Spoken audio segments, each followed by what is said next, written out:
我们俩聊天的时候，你也一直很客气啊。当然，你是一个很礼貌的人啊，但礼貌的另一面就是疏离。会不会有人说你假？你觉得自己假吗？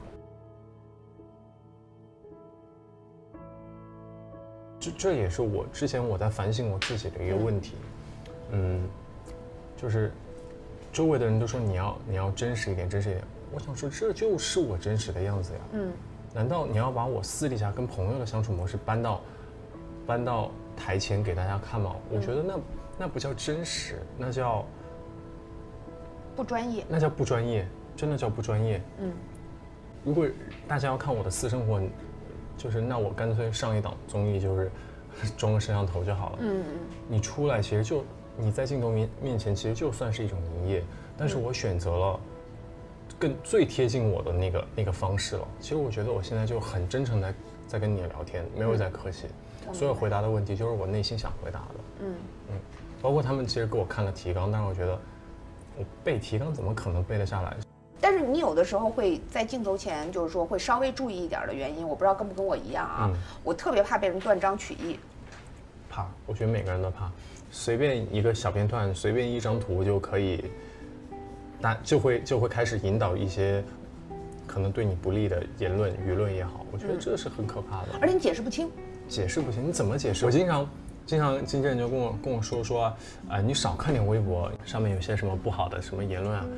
然后因为他知道我脾气，就是我如果看到这些，其实我会很难过的一点是觉得说，也不会很难过，就很愤慨的一点说，这根本就是假的，这是假的。对。但是我又不可能自己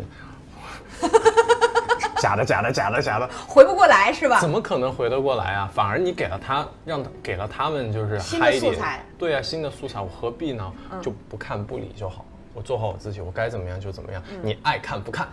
我之前看《奇葩说》，我就觉得说，薇姐其实，我觉得咱们就是以一个很真实的状态在荧幕前面，但是就是会被人说，你假，你好会啊，你很会什么说啊，比如说嘴很厉害嘛，就是你心里面想了很多有的没的，然后策划了很多一台大戏。对，其实没有。我们经常会觉得。好人这个事儿假，其实这是一种对自己的不自信和对世界的不自信。为什么呢？因为你觉得如果一个人是好的，他就必然是假的，那往往意味着你不相信这个世界有真的好这个东西。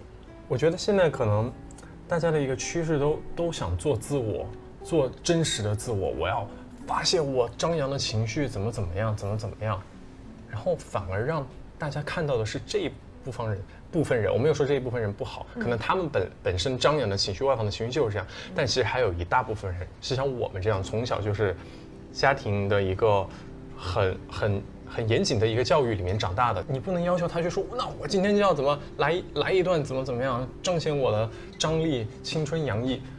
其实还是跟每个人的个性有关。其实也就是每个人的真实是不一样的。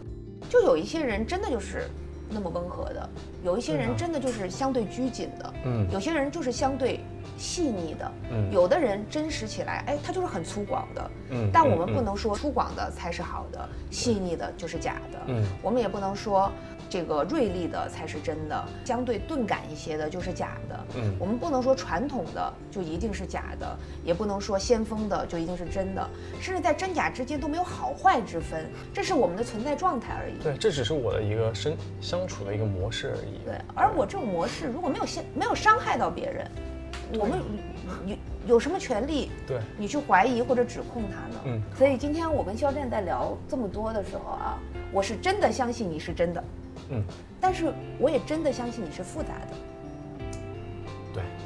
对，我赞同。就是，但是我们都会觉得说复杂不好，不，我觉得人活的一定要复杂，因为换一个词，大家就会接受，叫有层次。